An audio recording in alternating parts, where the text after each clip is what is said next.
आज जिल्हाधिकारी कार्यालय या ठिकाणी सामाजिक संस्था संघटनेच्या आज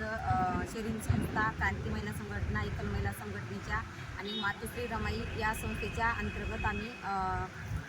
जो 2026चा विधायक कायदा जे ट्रान्सजेंडर यांच्या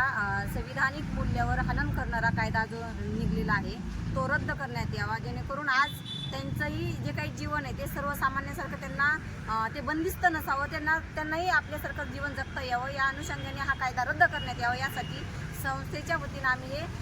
निवेदन या ठिकाणी कलेक्टर ऑफिसला दिलेलं आहे। लिंगी समुदायाबद्दल जो 2026चा कायदा आलेला आहे त्यांचा अधिकार हक्क याच्यावर त्यांनी म्हणजे